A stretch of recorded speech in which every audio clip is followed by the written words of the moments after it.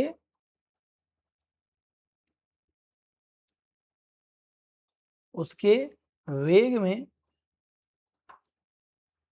कैसे परिवर्तन होता है उसको गणितीय रूप में व्यक्त करना मेरे भाई, उसको गणितीय रूप में व्यक्त करना। ये मैंने यहां एक नोट लिखवा दिया, समझ लो भाई। आप कोई भी रिएक्टेंट है, कोई भी अभिकारक है, उसके सांद्रता बदलने से पूरी अभिक्रिया की स्पीड पर, रेट पर क्या इफेक्ट पड़ता है, उसको हम अगर मैथमेटिकल फॉर्म में लिखते हैं तो उसको हम बोलते हैं रेट ऑफ रिएक्शन। क्लियर है? जैसे मान के चलो, होता क्या है कि मैं यहां लिख देता हूं वेग स्थिरांक या वेग नियम। होता क्या है कि हम सभी को पता है द्रव्यमान, द्रव्यमान, मैं एक काम करता हूं, यहां से एक अलग से पीडीएफ ले लेता हूं, इसको मिटा देते हैं अपन, है ना। ये जो लिख दिया वो तो लिख दिया, इसको मिटा देते हैं।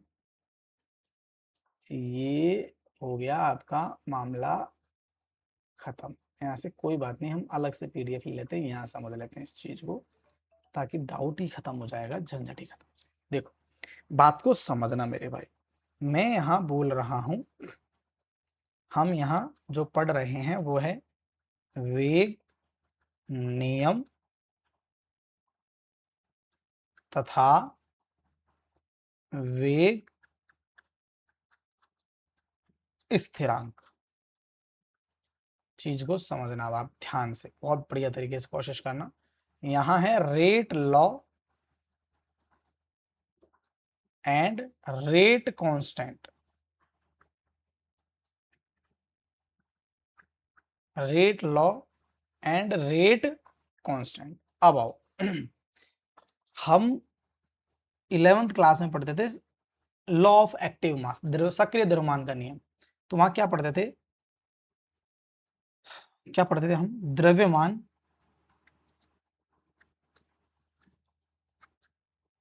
अनुपात, द्रव्यमान अनुपात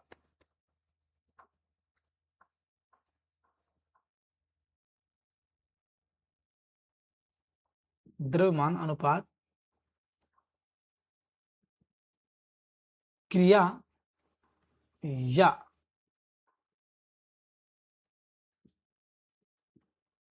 या सक्रिय, थोड़ा बढ़ा लेते हैं, सक्रिय द्रव्यमान, द्रव्यमान अनुपात क्रिया है सक्रिय द्रव्यमान अनुपात के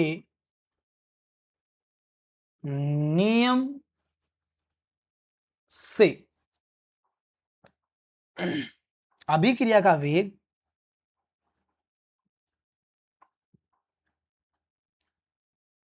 अभिक्रिया का वेग निश्चित निश्चित ताप पर उसमें भाग लेने वाले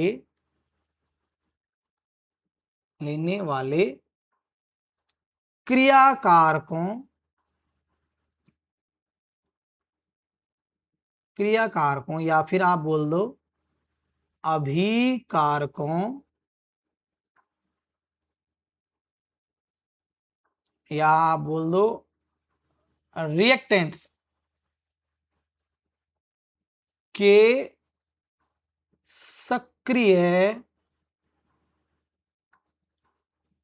द्रव्यमान के समानुपाती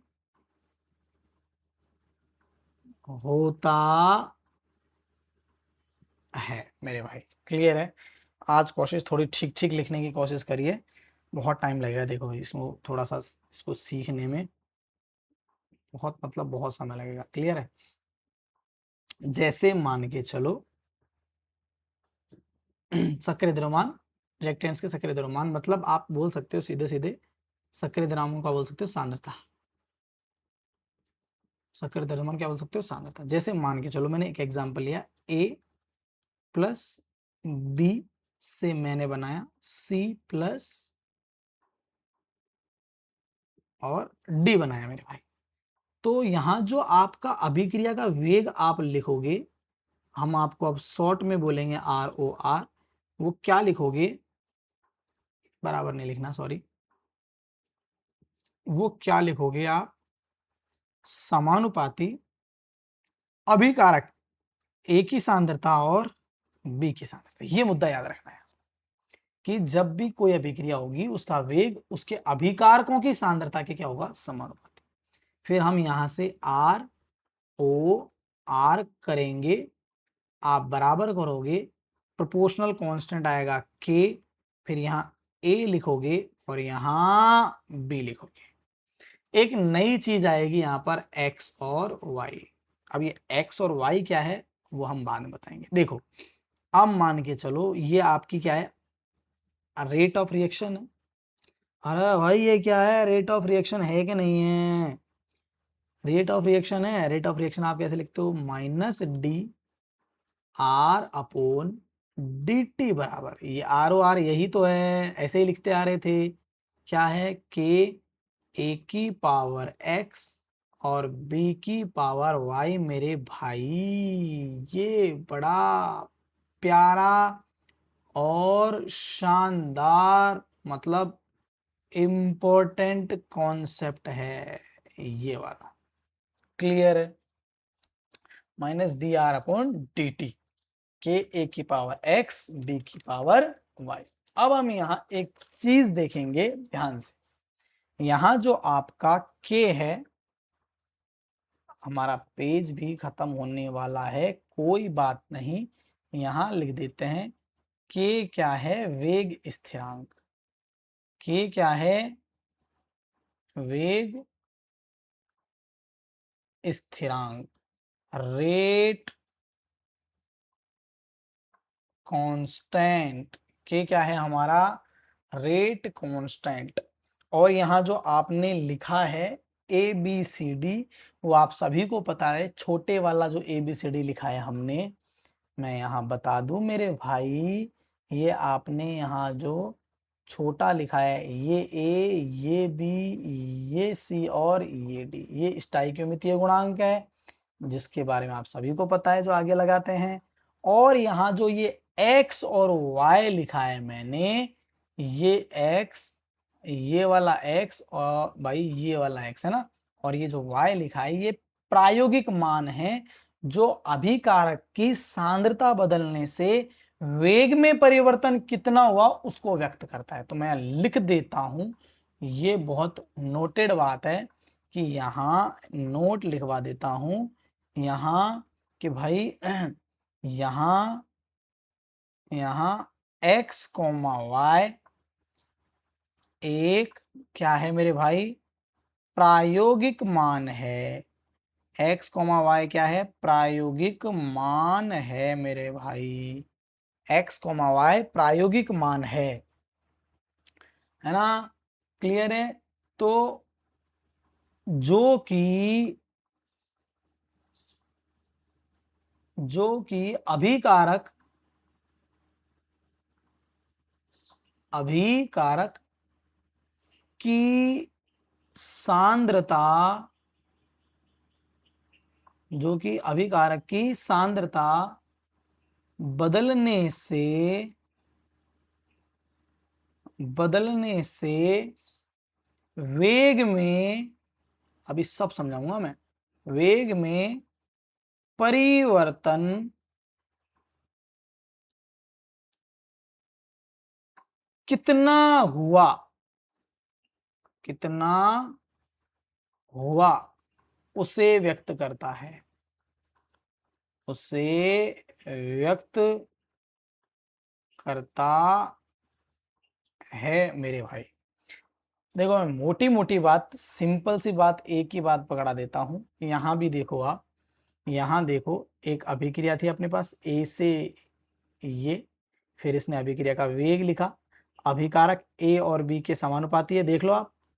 फिर यहां हमने कुछ नहीं किया, ये जो x और y है देखो हमने भी ऐसे ही लिखा, फिर हमने इसका वेग लिख लिया एज इट इज, ऐसे कैसे लिखा हमने, कोई बदलाव नहीं। इसको हम क्या बोल सकते हैं, dy बाई डी एक्स मतलब D R upon D T, इसी को हम अवकलन वेग समीकरण कहते हैं। मैं यहाँ इसको हाईलाइट कर देता हूँ, इसको क्या बोलते हैं, अवकलन। इसको क्या बोलते हैं, के समानुपाती स्थिरांक, जिसको क्या बोलते हैं मेरे भाई, वेग स्थिरांक कहते हैं, है ना, जो कि अभिक्रिया के वेग एवं अभिकारकों की सांद्रता में संबंधित क्या करता है, स्थापित करता है। इसको वेग नियम या वेग व्यंजक कहते हैं। वेग नियम वेग व्यंजक क्या होता है, जिसमें किसी अभिक्रिया के वेग को अभिक्रियाओं को की मोलर सांद्रता के पद पर कोई घातांक लगाकर व्यक्त करते हैं, तो वह किसी संतुलित रासायनिक समीकरण में अभिकारकों के स्टोइकियोमेट्रिक गुणांक के समान होता है। आपके कुछ पल्ले नहीं पड़ा, छोड़ो, हम यहाँ बात करेंगे कि भाई ये अगर आप x और y को बदलोगे ना, या फिर ऐसा समझो अगर आप a की सांद्रता को और b की सांद्रता को बदलोगे तो x और y किस प्रकार इफेक्ट होगा, और उससे ये जो r और r है ये भी किस प्रकार इफेक्ट होगा उसको बताता है। इसको हम आगे चल के एक नाम देंगे, कोटि अभिक्रिया की कोटि। तो मैं यहां लिख देता हूं, किसी अभिक्रिया, किसी अभिक्रिया के वेग नियम व्यंजक, ये लिख रखा है, में उपस्थित सांद्रता पद, वाह वाह ये लिख रखा है, इसको लिखने की नीड नहीं है, ये लिख रखा है मेरे भाई, हमने पहले ही लिख रखा है, इतना ज्यादा दिमाग नहीं लगाएंगे हम। बस बस बस बस बस बस बस बस थोड़ा सा देखो सब्र, आपको पेशेंस रखना पड़ेगा मेरे भाई, है ना। देखो ये लिख रहा है, किसी अभिक्रिया के वेग एवं वेग नियम व्यंजक के प्रयुक्त सांद्रताओं के घातों का योग उस अभिक्रिया क्या कहलाता है, कोटि। अरे यार हमने क्या लिखा, हमने लिखा minus D R upon D T बराबर के ए की पावर एक्स और बी की पावर वाई। तो ये आपका एक्स और वाई है ना, इसको हम क्या बोलेंगे, कोटि। अरे ये घातांकी तो है कि किसी अभिक्रिया के वेग नियम, आपने ये क्या लिखा पूरा पूरा, आपने ये अभी ये बॉक्स में क्या लिखा, वेग नियम लिखा। तो किसी अभिक्रिया के वेग नियम व्यंजक में प्रयुक्त जो भी सांद्रताओं के, ये सांद्रताएं हैं, ये क्या है, सांद्रताएं हैं, इनके घातांकों का योग उस अभिक्रिया की क्या कहलाती है, कोटि कहलाती है। अभी आपको मैं फील करवाऊंगा, जैसे एक एग्जाम्पल देखो, आप यहाँ पर एक एग्जाम्पल देखो, देखो ये कोई वेग नियम वेग व्यंजक दे रखा है, 1/2 3/2, कुछ नहीं करना, इसका योग देखो, पहले पहले के का देखो, के का हल देखो, ये दे रखा है ए की पावर एक्स बी की पावर एक्स प्लस वाई जोड़ दो, 1/2 3/2 दोनों, 2 2 4 4/4 2 आ गया आंसर। ये कौन सी अभिक्रिया हो गई, द्वितीय कोटि की अभिक्रिया हो गई। दूसरा देखो, यहाँ दे रखा है 3/2, ये लिख दिया हमने 3/2, यहाँ दे रखा है -1, तो -1 अपॉन 1, -1 अपॉन यहाँ 1, फिर एलसीएम लेकर के इसको सॉल्व किया, आया आधा, तो इसको क्या बोलेंगे, हाफ ऑर्डर। अंग्रेजी में क्या बोलते हैं भाई कोटि को, कोटि मतलब ऑर्डर, कोटि मतलब मेरे भाई ऑर्डर। तो एक बात याद रखना, बहुत प्यारी बात है, ऑर्डर कैसे निकालते हैं हम आपको वो समझाएंगे, ठीक है। किसी भी अभिक्रिया का ऑर्डर कैसे निकालते हैं वो अब हम आपको समझाएंगे। देखो अब समझना आप चीज को अच्छे से, हमारे पास क्या था, रेट, रेट के बाद में क्या था, के, ए की पावर क्या थी एक्स और बी की पावर क्या थी मेरे भाई वाई। ये हमारा रेट लॉ है, वेग नियम। कुछ भी हो सकता है रिएक्शन में, आपको रेट बराबर इसी तरीके से लिखना है, अभिकारकों की सांद्रता के समानुपाती होता है अभिकारक अभिक्रिया का वेग, और उसमें जो कोटि होती है वो वेग नियम या वेग व्यंजक में अभिकारकों की सांद्रता पर लगी घातों का योग उस अभिक्रिया की क्या कहलाती है? कोटि कहलाती है। क्लियर है? अब हम यहां देखेंगे कि देखो कैसे अफेक्ट करेगा, ध्यान से समझना मेरे भाई। जैसे मैं एक एक करके लेता हूं, जैसे मैंने लिया रेट बराबर के ए की पावर एक्स, ये लेता हूं। मान लो मैंने बी क्या कर दिया, अभी फिक्स कर दिया, बी नहीं बदल रहा, मैं ए बदल रहा हूं। चीज को अब समझना आप, अगर यहां से आप समझ गए तो समझ लो आपका कॉन्सेप्ट बहुत शानदार हो जाएगा। मान के चलो मैंने ए की सांद्रता को मैंने क्या किया, दो गुना किया। कितना गुना किया? दो गुना बढ़ा दिया। हुआ ये कि अभिक्रिया का वेग भी दो गुना क्या हो गया, बढ़ गया। समझना, मान लो पहले अभिक्रिया में 10 मोल ए था और अभिक्रिया की स्पीड चल रही थी 10 मोल प्रति मिनट से। अब मैंने यहां 20 मोल कर दिया तो स्पीड भी 20 मोल प्रति मिनट हो गई। मतलब कहने का यह है कि जैसे जैसे मैं ए को बढ़ाता हूं वैसे वैसे रेट भी बढ़ जाती है। तो यार एक बात बताओ मेरे भाई, यहां यहां इसका मतलब यहां क्या है, एक्स की वैल्यू कितनी है? 1। मतलब अभिक्रिया की जो कोटि है, जो ऑर्डर है, चीज को समझना वो क्या है, 1 है मेरे भाई। एक और बात करते हैं, समझना बात को बहुत प्यार तरीके से। ऐसा कर सकते हैं, अगर मैंने इस अभिक्रिया को दो अभिकारक की सांद्रता को 2 गुना क्या किया, कम किया, लेकिन उसी टाइम पे उसकी सांद्रता तुरंत ही क्या हो गई, 2 गुना कम। मतलब जितना कम ये उतनी कम रेट, जितना ज्यादा ए उतनी ज्यादा रेट। मतलब अगर दोनों में समान बढ़ना और घटना होता है तो ऑर्डर आप बोलोगे 1। क्या बोलोगे? 1। पहला पहला कॉन्सेप्ट समझ में आ गया। बी फिक्स है, बी कोई फर्क नहीं पड़ रहा, बी जैसा है वैसा है। मान के चलो अब मैंने बी लिया, बी में भी ये समझ लो ए की जगह क्या ले लिया मैंने, बी ले लिया। मान के चलो मैंने ए की जगह क्या ले लिया मेरे भाई, ए की जगह ये के है भाई, ये हमारा के है और बी ले लिया, और यहां बी की पावर वाई है। मान लो मैंने इसको 2 गुना बढ़ाया, ये भी 2 गुना बढ़ गया, इसको 2 गुना कम किया, ये भी 2 गुना कम हो गया। तो यार यहां भी y की पावर कितनी है, एक ही तो है। मतलब ऑर्डर कितनी है, एक ही तो, मतलब कोटि कितनी है, एक ही तो है यार। इतना क्या दिमाग लगाना इसके अंदर। अब और समझो, और समझो, यही एग्जाम्पल को फिर समझो। एग्जाम्पल नंबर 2 ले रहा हूं मेरे भाई। अब की बार मैंने एग्जाम्पल लिया दूसरा, दूसरा एग्जाम्पल ले रहा हूं। फिर मैं एक तरीका भी बता दूंगा आपको, कोई टेंशन नहीं लेनी। मान लो आपने लिखा वेग बराबर के ए की पावर वही एक्स, ठीक है। अब की बार आपने मेरे भाई ए की सांद्रता को, ध्यान से सुनना, ध्यान से, ए की सांद्रता को 2 गुना बढ़ाया, ये 4 गुना बढ़ गया मेरे भाई।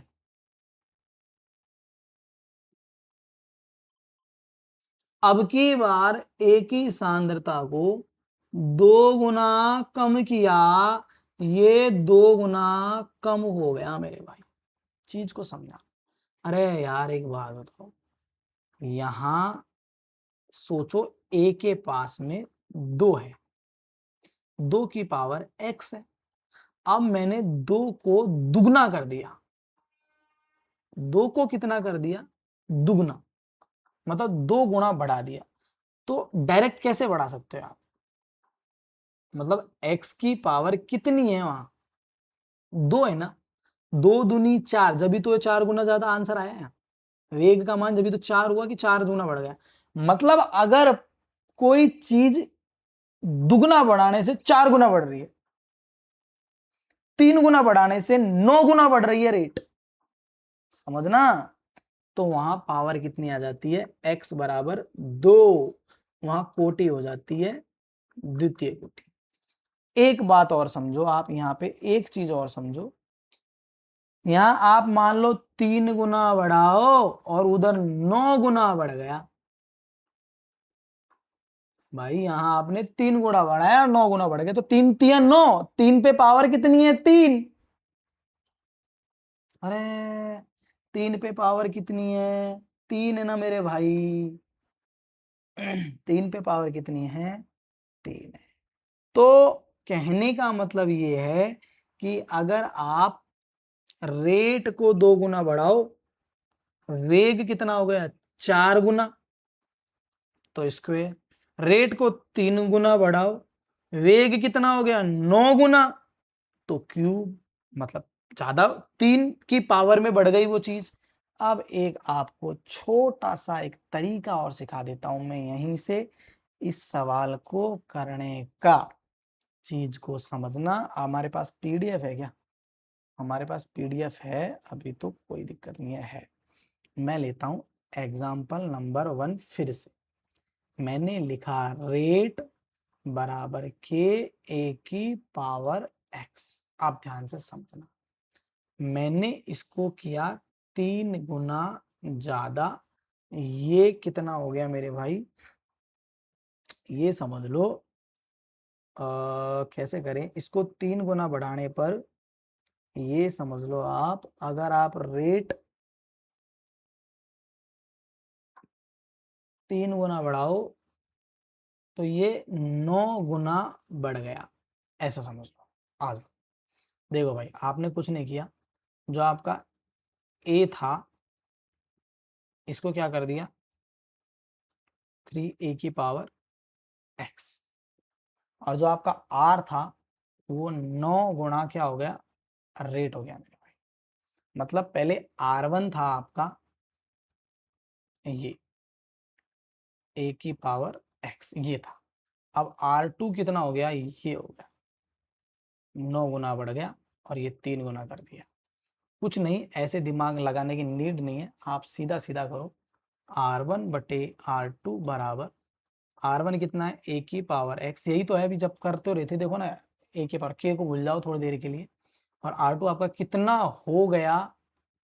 r2 कितना हो गया मेरे भाई? 9 इंटू रेट, 9 इंटू r1, तो ये आपका r1 है ना।